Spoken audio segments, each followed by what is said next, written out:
Pyramid Technoplast ये है वो कंपनी जो बाजार में उतरने की तैयारी में है। पहले मैं आपको थोड़ी कंपनी की जानकारी दे दूं। 1997 में इस कंपनी की हुई थी शुरुआत। तो इंडस्ट्रियल पैकेजिंग और पॉलीमर ड्रम बनाने का करती है ये कारोबार। केमिकल, एग्रोकेमिकल, स्पेशलिटी केमिकल और फार्मा कंपनियों के लिए पैकेजिंग मटेरियल बनाने का और प्रोडक्ट्स बनाने का कंपनी का खास कारोबार है। 1000 लीटर क्षमता की IBC की मैन्युफैक्चरिंग ये कंपनी करती है। पहले मैं आपको इशू की जानकारी दे दूं। 18 से 22 तारीख यानी कि इशू खुला हुआ है, आज दूसरा दिन है। 151 से 166 रुपये प्राइस बैंड रखा गया है। आप 90 शेयरों के लॉट में अप्लाई कर सकते हैं। मिनिमम एप्लीकेशन होगी आपकी 14,940 रुपये की। 91 करोड़ का इशू जो है वो फ्रेश इशू, कंपनी को पैसा जाएगा। 61 करोड़ का जो इशू है वो ऑफर फॉर सेल है, यानी कि एग्जिस्टिंग इन्वेस्टर्स यहाँ पर बेच रहे हैं। छोटा मार्केट कैप है, 611 करोड़ का मार्केट कैप बनता है हायर प्राइस बैंड पर। यह है कंपनी के इशू की जानकारी। आइए मैं आपकी मुलाकात करवाऊँ कंपनी के चेयरमैन और मैनेजिंग डायरेक्टर विजय अग्रवाल साहब कार्यक्रम में शामिल हो रहे हैं। 2002 से सर कंपनी के साथ हैं, 2023 से कंपनी के बोर्ड में भी हैं। फरवरी 2023 से पैकेजिंग इंडस्ट्री का विजय अग्रवाल साहब को करीबन 30 सालों से ज़्यादा का लंबा गहरा अनुभव है और कंपनी के बिजनेस डेवलपमेंट, कस्टमर सर्विसेज वगैरह ये सारी जिम्मेदारी सर के पास ही है। सर बहुत बहुत स्वागत है आपका, धन्यवाद आपने हमें समय दिया आपके IPO के बीच। सबसे पहले सर समझाएं जरा कि आपकी कंपनी क्या बिजनेस करती है, अपना बेसिक बिजनेस हमारे दर्शकों को समझाएं। जैसा हम समझते हैं कि पैकेजिंग वाली बहुत सारी कंपनियां हैं बाजार में, लिस्टेड भी हैं अनलिस्टेड भी। आपकी कंपनी में क्या खासियत है दूसरी लिस्टेड कंपनियों के मुकाबले में? HDP ड्रम बना रहे हैं जी, जो लीटर से 250 लीटर तक का ड्रम होता है। दूसरा सेगमेंट हमारा IBC का है जो 1000 लीटर का होता है। और तीसरा सेगमेंट है मेटल ड्रम भी बनाते हैं हम, 200 लीटर के मेटल ड्रम भी बनाते हैं। 3 सेगमेंट जो लार्ज स्केल में जो वॉल्यूम है उनका, तीनों आइटम अपने यहाँ है। तो अब ये ऐसे तो और भी कई सारी ऐसी लिस्टेड कंपनियां हैं, टाइम टेक्नोप्लास्ट है, TPL है, मोल्टेक है, जो इसी तरह के कारोबार में। क्या आपके और दूसरी लिस्टेड कंपनियों के कारोबार में कोई विशेष अंतर है या कुछ आप विशेष ऐसा कर रहे हैं जो आपके प्रोस्पेक्टिव शेयर होल्डर्स को समझना चाहिए? टाइम टेक्नोप्लास्ट और हम तीनों आइटम टाइम भी बनाती है, बाकी कोई और नहीं है इंडिया में जो तीनों आइटम बनाती है। ये जो प्लास्टिक ड्रम और IBC और मेटल ड्रम बनाने के लिए हम लोग 2 ही कंपनी है, टाइम टेक्नोप्लास्ट है, एक हम है। ओके। और ज्योग्राफिकली हम लोग गुजरात वगैरह में ज्यादा है, तो गुजरात में वो पूरा ह्यूज मार्केट है केमिकल का, फार्मा का, तो इसलिए मार्केट शेयर हमारा ज्यादा होता है। ठीक बात है। 91 करोड़ इशू नया जो आपका आ रहा है, इस पैसे का इस्तेमाल कैसे करेंगे सर? ये हमारा डेप्थ पेमेंट हो जाएगा, जो डेप्थ करीब 40 करोड़ के आसपास का पेमेंट चला जाएगा, प्लस वर्किंग कैपिटल में आ जाएगा। जो हमारा नी कैपेसिटी ऐड हुई है उसमें वर्किंग कैपिटल वगैरह सब इसी से हो जाएगा। तो आप ये कह रहे हैं कि इस इशू के बाद आपकी कंपनी डेट फ्री हो जाएगी नेट लेवल पर? जी जी सर। ओके। और 61 करोड़ जो ऑफर फॉर सेल है, कौन इन्वेस्टर हैं जो बेच रहे हैं और सर वजह क्या है उसकी?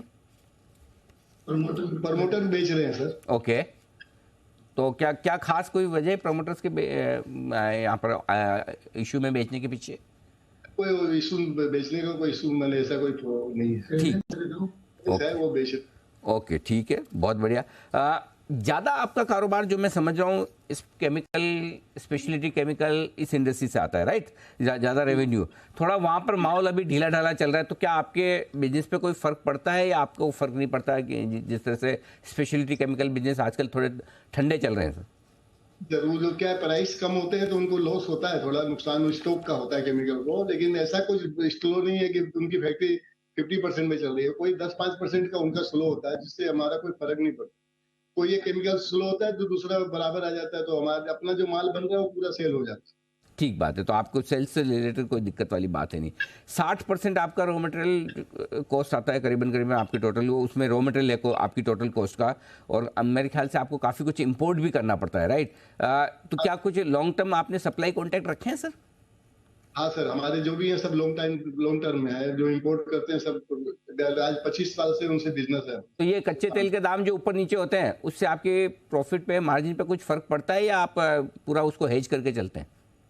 सर एक फॉरेक्स तो हम हेज करते हैं, लेकिन पॉलीमर है वो प्राइस जो कभी कम होती है तो हम लोग कस्टमर को पास ऑन करते हैं, कम कर देते हैं, बढ़ता है तो बढ़ा देते हैं, तो पूरे साल में वो मैच हो जाता है, तो लॉस आता नहीं। अच्छा सर, ये प्लास्टिक से जुड़े हुए केमिकल्स, जी जी जी सर अपनी बात पूरी करें जी। फॉर्मूला बेस है, जो रिलायंस की प्राइस आती है 1 तारीख को, उसके हिसाब से प्राइस देते हैं, उस हिसाब से हम चला जाता है। अग्रवाल साहब, आमतौर पे जनरली ये रहता है कि ये ऐसी स्पेस है जिसमें सरकार का दखल काफ़ी रहता है, पॉलिसीज़ वगैरह चेंज होती रहती है, थोड़ा सा लगता भी है कि पोल्यूशन वगैरह को लेकर, जैसे बीच में सिंगल यूज़ वाले प्लास्टिक को बैन कर दिया, इस तरह की आपके प्रोडक्ट्स में कोई रेगुलेटरी रिस्क है? नहीं सर, एपीआर उन लोगों ने लाया गवर्नमेंट ने, लेकिन अपना जो ड्रम बनता है वो कोई रोड पे वेस्ट नहीं है, ये रीयूज हो जाता है, कोई पोल्यूशन क्रिएट नहीं होता है इससे। ओके। एक चीज़ जो मैं आपके देख रहा था मार्जिन्स के लिहाज से, आपके करीबन करीबन जो मार्जिन्स है पिरामिड के लगभग 12% 14% के आसपास के एबिटा मार्जिन्स पर आप काम कर रहे हैं। जो इंडस्ट्री में थोड़े 19% के आसपास की 15% के आसपास आपके, सॉरी माफ़ कीजिएगा, 10.5% के आसपास के आपके मार्जिन्स है। इंडस्ट्री एवरेज 14% के आसपास है। आपके मार्जिन्स थोड़े कम हैं, साइज छोटी है, लेकिन फिर भी आप वैल्यूशंस इंडस्ट्री लीडर जैसे टाइम टेक्नोप्लास्ट वगैरह है उनके बराबर के ले रहे हैं। उसके पीछे कोई खास वजह? आगे हमारा ग्रोथ ज्यादा होगा ना।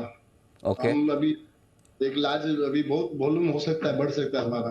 तो आगे ग्रोथ किस वजह से आएगी सर? क्या कुछ नई कैपेसिटी आप ला रहे हैं या कैपेसिटी जो अभी आप यूज कर रहे हैं उसमें बढ़त होने वाली है? दोनों ही होगा सर। ज्योग्राफिकली भी कुछ चेंज करेंगे हम, जो भी हम गुजरात में कर रहे हैं तो उसको दूसरे जगह पर भी लेकर जाएंगे। ओके। और अभी आपका कैपेसिटी यूटिलाइजेशन कितना है सर? ऑलमोस्ट 100% ही सर, 80% आउटपुट मिलता है, वो पूरा मिल रहा है। तो फिर तो आपको नई, जी, फिर तो नई कैपेसिटी लाने से ही फायदा होगा। कुछ नया कैपेक्स प्लान कर रहे हैं, कुछ ऑलरेडी कैपेसिटी बढ़ाने का आपका प्लान चल रहा है? हाँ सर, यूनिट 7 इस महीने में चालू हुआ है अपना। हाँ, और उसका भी प्लान है 1-2 और लाने का। ओके, चलिए बहुत बढ़िया सर। धन्यवाद, आपने समय दिया और अपने आईपीओ पर बातचीत की। बहुत बहुत शुभकामनाएं। आपका आईपीओ कल बंद होने वाला है। इशू तो ऑलरेडी भर ही चुका है, तो आप प्रसन्न भी दिख रहे हैं, आपके चेहरे पे मुस्कुराहट भी है। इशू तो पार निकल गया है। अब देखते हैं कल तक कितना और रेस्पॉन्स आता है। अग्रवाल साहब बहुत बहुत धन्यवाद, शुक्रिया सर।